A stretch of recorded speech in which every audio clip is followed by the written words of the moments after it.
Hello everyone, কেমন আছো? আশা করি তোমরা অনেক ভালো আছো, সুস্থ আছো। আমিও অনেক ভালো আছি, সুস্থ আছি। আমার একটা নতুন ভিডিওর সঙ্গে সবাইকে জানাই অনেক ওয়েলকাম। তো আজকে খাওয়া দাওয়া করতে করতে তোমাদের সঙ্গে ব্লগটা শুরু করলাম। ওইদিকে তোমাদের দাদাভাইকে খেতে দিয়ে দিয়েছি, আর এইদিকে হচ্ছে আমি নিয়ে বসেছি। হোক, খাওয়া দাওয়া করে নিই। সকালবেলা তোমাদের সঙ্গে ব্লগটা শুরু করতে পারিনি, সব কাজকর্ম সেরে স্নান পুজো করে এই যে খেতে বসে পড়েছি। তো খাওয়া দাওয়া করে নিই, তারপরে আবার তোমাদের সঙ্গে কথা হচ্ছে। তো গাইস, খাওয়া দাওয়া তো সকালবেলা হয়ে গেল, আর তোমাদের সঙ্গে ব্লগটা নিতে পারিনি। প্রচণ্ড রোদ দেখেছো, রাতে পরে হচ্ছে ঠান্ডা, দিনের বেলা কি গরম। কি করব, ওয়েদার চেঞ্জ হচ্ছে। সবাই সাবধানে থেকো, ভালো থেকো, সুস্থ থেকো, নাহলে শরীর খারাপ হয়ে যাবে। আমি তো ঠান্ডায় উঠতেই পারি না, আমি তো লেট করে ঘুম থেকে উঠি। এখন হচ্ছে মাছ রান্না করব। সকালবেলা তো ভাজা মাছ দিয়ে খেয়েছি, তোমরা তো সবাই দেখেছো। তো এখন মাছ রান্না করব। শাশুড়ি মা গেল একটু ওই দিকে, তারপরে হচ্ছে তোমার লাইভে যাব। তো দেখতে থাকো, স্কিপ না করে পুরো ভিডিওটা। তো চলো তোমাদেরকে দেখিয়ে নিয়ে আসি মাছ ভাজা করছি। তো এই যে দেখো, কড়াই বসিয়ে দিয়েছি, এবার তেল দিয়ে দিই। তেলটা গরম হোক, মাছটা ভাজবো। আজকে জানো তো, তোমাদের সঙ্গে ওই ভিডিওটা শেয়ার করা হয়নি। আমার শাশুড়ি মা আজকে নিম বেগুন করেছিল, ভালোই লেগেছিল খেতে। আমি একটুখানি নিয়েছিলাম, কারণ আমি নিম বেগুন অত একটা খাই না, তিতো লাগে বলে, কিন্তু খেয়েছিলাম, ভালোই লেগেছে, খারাপ লাগেনি। আর আমার শাশুড়ি মা নিম বেগুন, তোমাদের দাদা ভাইও খেতে খুব ভালোবাসে। আমাদের বাড়িতে আমার মা, আমার শ্বশুর বাড়ির এখানে দেখি নিম বেগুনটা দেখি নিমের ডাল দিয়ে ব্রাশ করা, নিম বেগুন খাওয়া অনেকেই দেখি খায়, দেখতে পাই। তো ওই যে তেলটা গরম হোক, তারপরে মাছগুলো ছাড়বো। কি বলো তো, সচরাচর মাছ রাখতে আমিই বারণ করি। মাছ আমার আমি খেতে পারি না বলে মাছটা তোমাদের দাদাভাইকে আমি রাখতে দিই না। আর আমার শাশুড়ি মাও বলে, সুস্মিতা যেহেতু খাবে না, মাছ রাখতে হবে না। তো দাঁড়াও, মাছটা বের করে নিই, নুন হলুদ মাখানোই আছে। তো এই যে মাছগুলো ছেড়ে দিয়েছি, এখন গরম তো। এই মাছ আলু দিয়ে পাতলা করে ঝোল, তারপরে তোমার ডাঁটা আলু দিয়ে, টমেটো আলু দিয়ে পাতলা করে ঝোল খেলে খুব ভালো হবে, কারণ গরম পড়ে গেছে। গরমে একটু পাতলা ঝোল টলি ভালো লাগে। তো এই যে মাছগুলো আমি ভেজে নিই, তারপরে আবার তোমাদের সঙ্গে কথা হবে। মাছ ভাজা, রান্না করা সবই কমপ্লিট হয়ে গেছে। সেই ক্লিপটা তোমাদের সঙ্গে নিতে পারিনি, কারণ আমি খুব ব্যস্ত ছিলাম। একা হাতে রান্নাবান্না করছিলাম, তো ক্যামেরা ধরে রান্নাবান্না করতে খুবই প্রবলেম হয়, সেই কারণে আমি ক্লিপগুলো নিতে পারিনি। তো এখন স্নান করব আরেকবার, প্রচণ্ড গরম লাগছে, সেই জন্য আরেকবার আমি স্নান করে নেব, না হলে হবে না একদমই। গরমকাল না আমার একদম পছন্দই হয় না, এই ঘাম হয়, চিপচিপে, আমার বিচ্ছিরি লাগে। আমার শীতকাল খুব ভালো লাগে, যদিও বা ঘুম থেকে উঠতে একটু কষ্ট হয়, কিন্তু আমার শীতকাল খুবই ভালো লাগে। তো যাই হোক, এখন আমি আরেকবার স্নান করে নিই, তারপর আবার তোমাদের সঙ্গে সবটাই শেয়ার করব। তোমরা ব্লগটা স্কিপ না করে পুরোটাই দেখতে থাকো, যতটা পারবো ততটা তোমাদের সঙ্গে শেয়ার করার চেষ্টা করব। আমি কিন্তু সব কিছুই তোমাদের সঙ্গে শেয়ার করি। তোমরা যারা আমার কম বেশি ব্লগ দেখো তারা সবাই জানো। তো আমি এখন যাই, একটু স্নান করে নিই, পরে আবার কথা হচ্ছে। সকালবেলা তো খাওয়া দাওয়া হয়ে গেছে, তোমরা তো দেখলে কী দিয়ে ভাত খেলাম। তারপর আমি বাটা মাছ ভাজছিলাম। তো শাশুড়ি মা বললো শুধু বাটা মাছের ঝোল করলে তো হবে না, আরেকটা জিনিসও করব। এই দেখো, এটা কিন্তু আমাদের গাছের বেগুন, নতুন গাছে, তোমাদের সঙ্গে যে শেয়ার করেছিলাম না গাছগুলো ছোট্ট ছোট্ট, সেই গাছের বেগুন আজকে তুলে এনেছি। আর এই যে গাছের সিম, অনেক সিম হয়েছে, তো তোমাদের দাদাভাই তুলে এনেছে। আর এখানে হচ্ছে আলু, এটা কি হবে বলো তো, আলুর ডাল করবে শাশুড়ি মা বললো। আমি কোনোদিনও খাইনি আলুর ডাল, সরি, প্রথমবার খাবো। তো শাশুড়ি মা বললো আলুগুলো এইভাবে আলু ভাজার মতো কাটো, তারপরে হচ্ছে সেদ্ধ করব, সেদ্ধ করে তারপরে করবে। তো যদি পারি তো রেসিপিটা তোমাদের সঙ্গে শেয়ার করব, তোমরাও বানিয়ে খাবে। আর দুপুরবেলা এই রান্না হবে আজকে, বাটা মাছের ঝোল হবে, শসা আলু দিয়ে, বেগুন ভাজা আর আলুর ডাল, আর সিম হবে মনে হয়, সিমের তরকারি। তো এইগুলোই আজকে আমাদের বাড়িতে রান্না হবে দুপুরবেলা। সকালে তো খাওয়া দাওয়া হয়ে গেছে।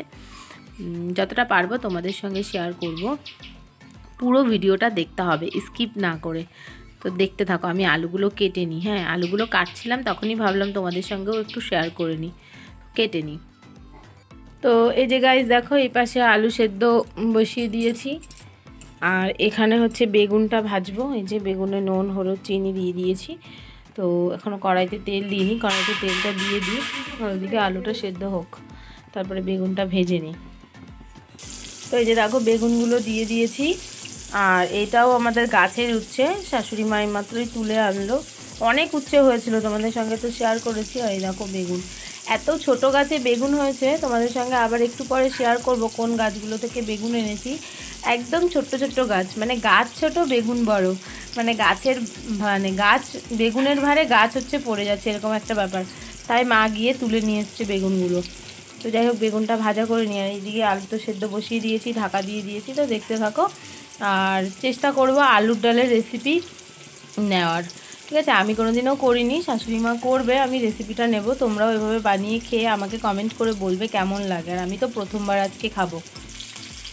এরকম অনেকই কমেন্ট আছে, দিদি তোমরা কি শুধু মাংসই খাও, মাছ খাও না? তোমরা কি শুধু মাংসই বিরিয়ানিই খাও, নিরামিষ খাও না? না, আমরা নিরামিষও খাই, মাংসটা একটু বেশিই খাই। তো আজকে দেখো হচ্ছে আলুর ডাল, আর এই যে সিম আলু ভাজা, আর এই যে উচ্ছে, আর হচ্ছে বেগুন ভাজা, আর বাটা মাছ শসা আলু দিয়ে হয়ে গেছে। সেটা তো সেই রেসিপিটা তো তোমাদেরকে দেখাতে পারিনি, সেটা আমি ব্লগে দেখাবো।